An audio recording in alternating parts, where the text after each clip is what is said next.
नमस्कार दोस्तों, क्या इस दीपावली ईपीएस 95 पेंशनभोगियों को मिल सकती है बड़ी खुशखबरी? क्या वाकई अक्टूबर में होने वाली ईपीएफओ की बैठक से न्यूनतम पेंशन 1000 से बढ़कर 2500 तक हो सकती है? यानी कि अगर आप भी एक पेंशन भोगी हैं या फिर आपके परिवार में कोई ईपीएस पेंशन से जुड़े हुआ पेंशन भोगी हैं, तो उनके लिए बहुत ही महत्वपूर्ण जानकारी है।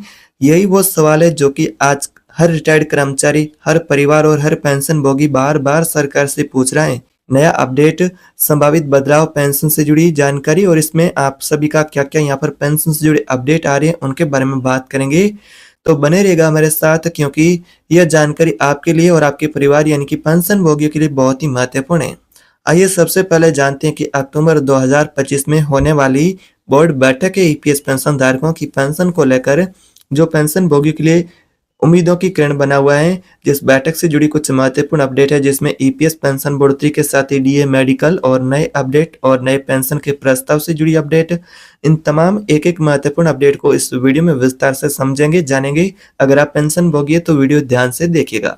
पेंशन धारकों, मीडिया रिपोर्ट और आधिकारिक संकेतों के मुताबिक कर्मचारी भविष्य निधि संगठन ईपीएफओ के केंद्रीय न्यासी बोर्ड सीबीटी की बैठक इस बार 10 और 11 अक्टूबर को बेंगलुरु में होने जा रही है। इस बैठक की अध्यक्षता खुद श्रम एवं रोजगार मंत्री मनसुख मंडाविया करेंगे। इस बैठक के एजेंडे में दो बहुत बड़े मुद्दे शामिल है जिसमें ईपीएस की न्यूनतम पेंशन बढ़ोतरी का मुद्दा जो कि पिछले 10 सालों से लंबित पड़ा मुद्दा है और ईपीएफओ के पोर्टल पर कुछ नए अपडेट आपको देखने को मिल सकते हैं। ये दो मुख्य मुद्दे हैं जो कि पेंशन को लेकर इस बैठक में यानी कि इस एजेंडे में शामिल है। खास बात यह है कि बैठक में न्यूनतम पेंशन आपका जो 1000 का है उसे बढ़ाकर 2500 से लेकर के 7500 तक का प्रस्ताव जो कि देखने को मिल सकता है। इतना ही नहीं, ट्रेड यूनियन की मांग रही है कि न्यूनतम पेंशन को सीधे 7500 प्लस महंगाई भत्ता और मेडिकल सुविधा लागू की जाए, लेकिन अभी तक इसकी संभावना कम ही मानी जा रही है क्योंकि अभी तक आधिकारिक घोषणा पेंशन की बढ़ोतरी को लेकर नहीं हुई है। मीडिया रिपोर्ट के अनुसार इसको लेकर यहाँ पर चर्चाओं का दौर एक बार फिर से तेज बताया जा रहा है। दूसरी ओर ईपीएफओ पोर्टल और बेहतर बनाने पर भी जोर दिया जाएगा ताकि पेंशनर्स और कर्मचारियों को ऑनलाइन सुविधा आसानी से मिल सके।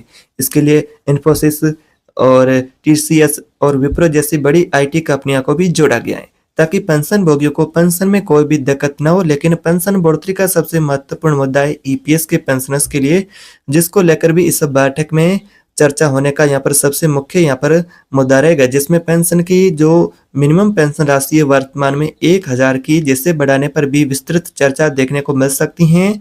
साथ ही जो ईपीएफओ का पोर्टल है जिसको बेहतर बनाया जाएगा ताकि पेंशन भोगी है उनको समय पर पेंशन मिल सके, वो अपना ऑनलाइन स्टेटस वगैरह चेक कर पाए ताकि उन्हें कोई भी परेशानी न हो। और यहाँ पर सबसे मुख्य जो मुद्दा है पेंशन की बढ़ोतरी का, जिसको लेकर भी इस बैठक में विस्तृत चर्चा और फैसला भी देखने को मिल सकता है। अब सवाल उठता है कि अगर पेंशन बढ़ती है तो इसका सीधा असर किस पर होगा और कैसे पेंशन भोगी को लाभ होगा, आइए जानते हैं। पेंशन धारकों, जरा सोचिए, आज जब महंगाई चरम पर है, बाजार में सब्जियों से लेकर के दवाइयों तक के दाम आसमान छू रहे हैं, तो 1000 की पेंशन किसी बुजुर्ग के लिए क्या मायने रखती है इस महंगाई के दौर में, इस महंगाई के जमाने में। अगर न्यूनतम पेंशन 1000 की वजह यहाँ पर 1000 की यहाँ पर जो वर्तमान में मिलती है उस जगह 2500 तक बढ़ जाती हैं तो भी करीब कहे तो 65 लाख पेंशन भोगी उनको सीधा ही लाभ होगा। बुजुर्गों की दवाइयाँ, किराया और खर्चे हैं उसमें थोड़ी राहत मिलेगी। परिवार जो यहाँ पर है पेंशन भोगी उसको भी राहत मिलेगी। परिवारों की घरेलू खपत बढ़ेगी जिससे बाजार पर भी सकारात्मक असर होगा। यूनियन का कहना है कि 1000 की पेंशन पर जीना नामुमकिन है।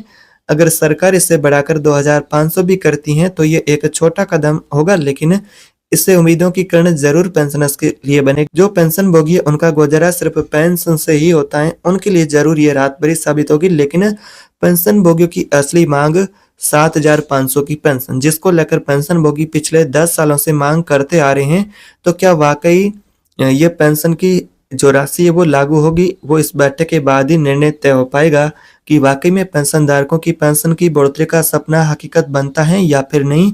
तो यहाँ पर आपकी पेंशन को लेकर इस प्रकार की यहाँ पर जानकारी आ रही है जिसमें मिनिमम पेंशन बढ़ाने पर विस्तृत चर्चा इस बैठक में देखने को मिल सकती है। साथ ही ईपीएफओ का जो पोर्टल है उसमें भी सुधार देखने को मिल सकते हैं। तो दोस्तों ईपीएस यानी कि कर्मचारी पेंशन योजना की शुरुआत कहे तो 1995 में हुई थी और उसके बाद यहाँ पर लगभग इसको 30 साल का समय भी हो चुका है।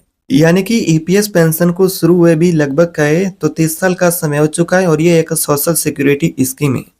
इसमें नियोक्ता अपने कर्मचारी के वेतन का 8.33% हिस्सा पेंशन फंड में जमा करता है। वहीं केंद्र सरकार भी इसमें 1.16% बजटीय सहायता भी देती है। लेकिन समस्या यह है कि इस फंड का मूल्यांकन करने पर पता चला कि इसमें बीमाकृत घाटा है। इसी वजह से सरकार ने इस पेंशन के फैसले को बार बार टाला है। इसी वजह से सरकार ने 2014 में न्यूनतम पेंशन की बढ़ोतरी 1000 प्रतिमाह की थी। इसके बाद यूनियन और पेंशनर्स की लगातार मांग रही है कि कम से कम 7500 प्लस डीए और मेडिकल तक पेंशन बढ़ाया जाए, यानी कि पेंशन भोगी और उसके परिवार को यहाँ पर ये पेंशन मिले, यानी कि पेंशन भोगी का परिवार भी यहाँ पर सुरक्षित होगा अगर पेंशन की राशि 1000 की बजाय 7500 प्लस डीए मिलता है। लेकिन वाकई फिलहाल हकीकत है कि आधिकारिक कोई पेंशन की बढ़ोतरी को लेकर घोषणा नहीं मिली। फिलहाल ये फैसला और ये अपडेट संकेतों के आधार पर बताई जा रही है। जुलाई 2025 में संसद में पूछे गए एक सवाल के जवाब में श्रम राज्य मंत्री सौभाग्य कर्ंदलाजे ने कहा कि सरकार फिलहाल न्यूनतम पेंशन 1000 की पेंशन गारंटी जो आपको दे रही है, लेकिन आगे का फैसला सीबीटी की बैठक और कैबिनेट मंजूरी पर निर्भर करेगा। यानी कि यहाँ पर पेंशन को लेकर जो कैबिनेट में मंजूरी मिलती है और इस बैठक से पेंशन के प्रस्ताव पर विस्तृत चर्चा होगी। तो अब सवाल सबसे महत्वपूर्ण है कि इस दीपावली से पेंशनर्स को खुशखबरी मिलेगी या फिर इंतजार और लंबा होगा। यानी कि सबसे महत्वपूर्ण सवाल है कि दीपावली से पहले जो पेंशन भोगियों का इंतजार खत्म होगा या फिर और भी पेंशन भोगी को इंतजार करना पड़ेगा पहले की तरह। तो वाकई हकीकत इस बैठक के बाद सामने आएगी। पेंशन धारकों की अब सारी निगाहें 10 और 11 अक्टूबर की बैठक पर टिकी हुई हैं। अगर यहाँ न्यूनतम पेंशन बढ़ोतरी पर सहमति बनती है तो सरकार इस पर कैबिनेट मोहर भी लगा सकती है। दीपावली से पहले लाखों पेंशनर्स को राहत का तोहफा मिल सकता है। लेकिन ध्यान रहे कि अभी तक सरकार ने कोई आधिकारिक घोषणा नहीं की है। फिलहाल ये संकेतों के आधार पर जानकारी बताई जा रही है, जिसमें संभावना बताई जा रही है, लेकिन मीडिया रिपोर्ट और सूत्रों के आधार पर ये जानकारी और उम्मीदें जिसको लेकर जानकारी मिली। लेकिन वाकई सरकार का अभी फैसला अभी बैठक के बाद ही होगा। आपका क्या मानना है?